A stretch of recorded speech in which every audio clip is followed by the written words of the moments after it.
Alright guys, welcome to the second episode of Quests and Contemplations. This is Tom the Geek, and I have every intent of making this happen a little bit more than I have been. So our first episode, there was a major battle. You met our characters, and that all went pretty well, actually. So, with this episode, I think we'd continue off from there, right?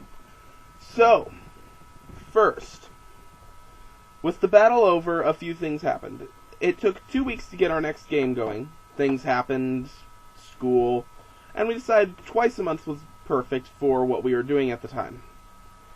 And we really, sorry about that, we really got back together, and something happened in the first game that I didn't tell you about because it really wouldn't have transferred over really well.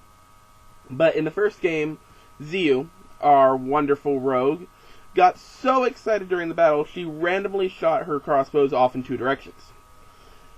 And I rolled for what happened, all that stuff. Nothing really happened, but they decided it had to hit something, and I agreed. So it hit a little rabbit. And this little rabbit had a son who was watching him die.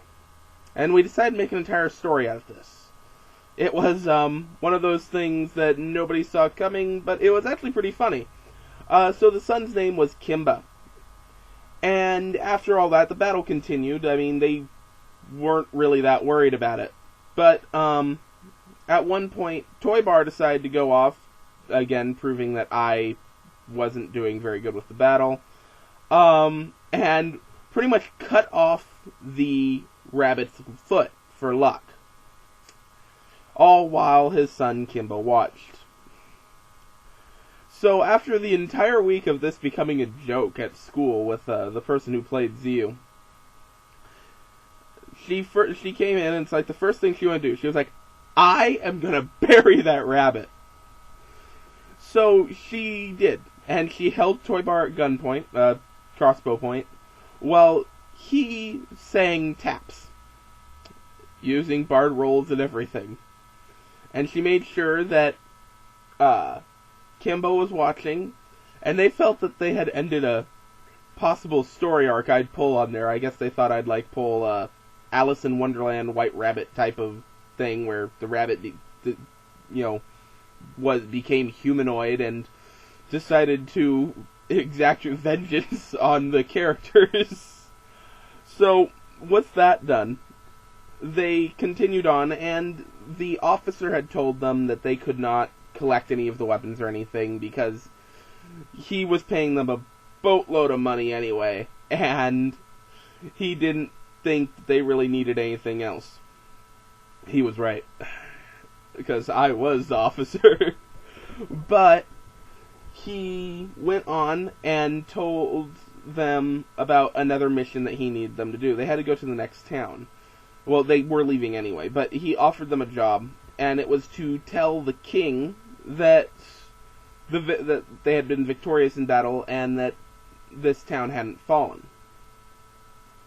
It was not a bad job. I think they got 1,500 gold for it. But they tried to negotiate and all that fun stuff. Tried to get more money out of it. The officer was pretty firm on that. And he also asked them, because they were going through a small city town on the way, and it was named Knightstown, and that's where a lot of the evacuation happened. Well, where the civilians evacuated too. So he asked them to tell the mayor there that the battle was won, everyone could come home, stuff like that. And so they took the mission. First they went and met Elam. And Elam was the full orc in the last battle that got his leg damaged. He worked with the group fairly well. They went drinking and stuff, did dwarven orcish type things. And they went and met him, and Elam went on, and he felt really bad, because he actually wanted to go on an adventure with them, because he's an orc, and he was totally into the idea of going and smashing stuff with a battle axe. Unfortunately for him, his wound was not going to heal. So they ended up actually meeting his wife, who is a fighter.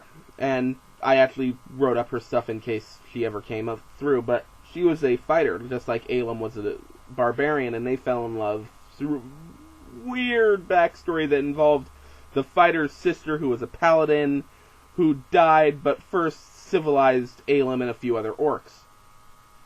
I know, weird. I'm sorry, it made more sense during the game. But they also met Elam's son, who was a half-orc, and his name was Merc. Elam described Merc as he didn't have a orcish heart, and a few other things, and finally they met him. And the introduction to Merc was a fairly entertaining one. He was wearing, like, a studded leather vest, black, and he had a top hat on his head. And he was carrying his club, and he was using, like, a cane, and he leaned up and said, "Hello, nice to meet y'all." And my accent back then was a little bit better for him. Merc, I haven't used him in a little bit. But, so they met him, and Elam asked them to take him on a trip. So, well, not trip, but, let him go adventuring pretty much. So they decided, sure, Merc seems like a cool guy. We're totally getting along. I mean, the PCs were laughing for, actually players were laughing for maybe half an hour with the idea that we had this gentlemanly half-orc barbarian with them. And as they left town, they had to travel through town again. And they decided that they didn't just want to walk through town, they were going to make a show of it. So, Toybar was literally strutting on his way out. Hatris was bouncing. Merc was, well, just actually walking, using his club as a cane. It was, I guess, the most normal thing we had there. And Ziu, who decided she was going to try to sneakily go through town. Everyone saw her, but it was funny anyway. And the officer, as they were leaving, they could see him out of the corner of their eye, and he just was rubbing his eyes, wondering, how did he let the fate of his kingdom fall into the hands of these 4 morons? And that's really how they left town. Now, on their way to Knightstown, it was pretty quiet. There was nothing super special. They really just walked until they came across a area where a tree, just the tree trunk, had been fallen over the road. And Merc mentioned that he'd actually never seen a tree here before, and he'd walked between these 2 cities a few times. And so Toybar was like, "My bardic senses are tingling. I think it's a trap." And so they decided to proceed with as little caution as they could, seeing as it was a cautious situation. So they decided that Hatris was going to go stand and tap dance on the tree trunk. And she did. And nothing happened. So she just waved, "It's okay, guys, I guess it's just a weird thing." And then she decided to start walking over. And that's when 5 goblins came out. 2 against Hatris and 3 against the rest of them. So it wasn't a completely crazy fight, but they are all level 1s at this point still. And so Toybar at this point decided to try a diplomacy check with the leader of these goblins. The goblin leader, was just a regular old goblin. There was nothing really special about him, I wrote up, but Toybar decided to roll super low on this fight. On this diplomacy check. And it was hilarious, because what he ended up doing was rolling a 9, and I had it set for an 11. It wasn't super hard. I figured a mid-roll, and everything would be fine, because goblins and gnomes don't have a very good relationship, and they actually don't like each other at all. Goblins will actually attack gnomes even if they're only matching the forces, according to the rulebook. Whereas, usually when they're fighting anyone else, they want to be outnumbering. But gnomes, they're like, "Oh, we hate you. We're going to go in." So he pretty much just ignored him, and he looked at him and told him to pretty much, "I'm not talking to you, and I'm going to kill you and your friends." So what he did was, after that, they decided to attack. It all rolled out where I believe the layout for the fight would be Zeu, Merc, Hatris, Toybar, then the Goblins, which I found fairly interesting that all the PCs actually ended up right back to back. I should have probably come up with a better system for that, but that was my fault. So, they attacked. Zeu shot the leader twice, and he was down to, I think, 3 hit points. And then Merc walked up and rolled, and one of the PCs was playing Merc at this point, because I let them play him when he's in battle, and I roleplay for him. He lifted up his big cane thing and smashed it down, and he rolled like a 20, so he flattened, like, turned into a pancake, this leader of the goblins. And this was a pretty interesting battle, because after the goblin leader died, the goblins were like, oh, we're gonna die. But they couldn't retreat because they'd put themselves in a situation where running wasn't gonna be easy.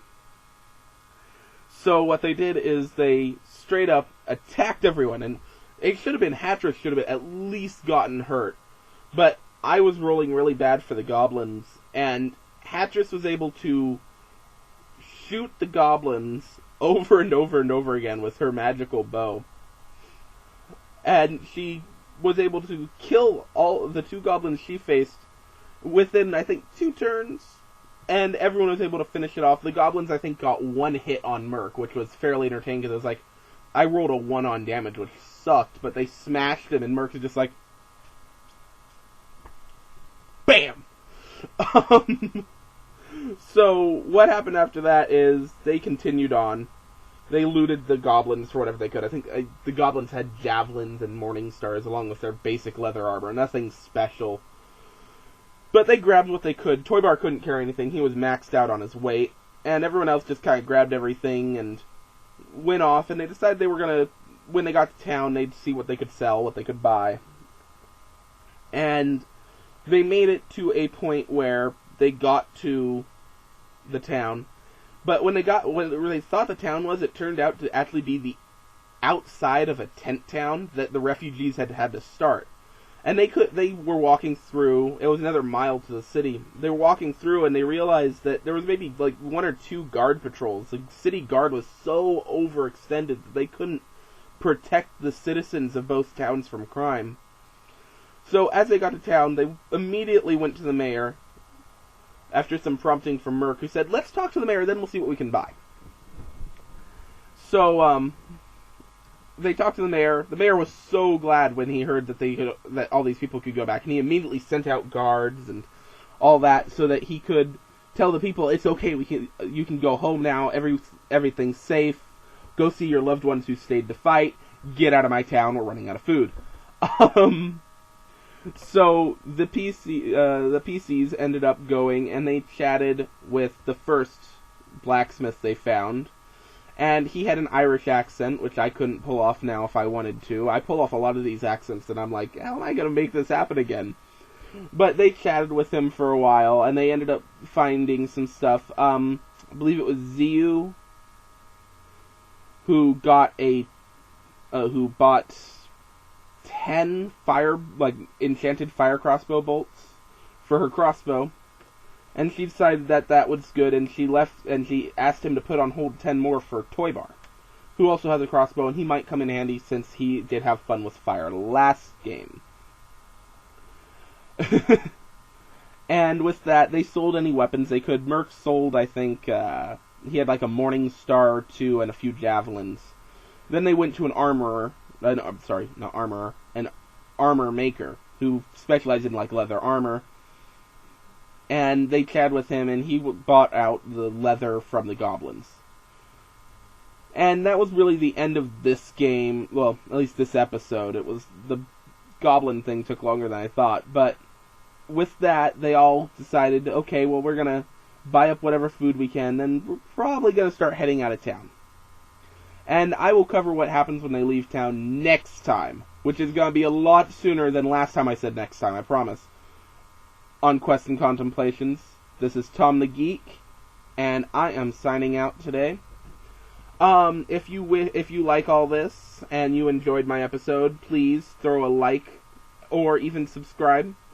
I'll put annotations in the description below, and please enjoy and have a wonderful day, everyone.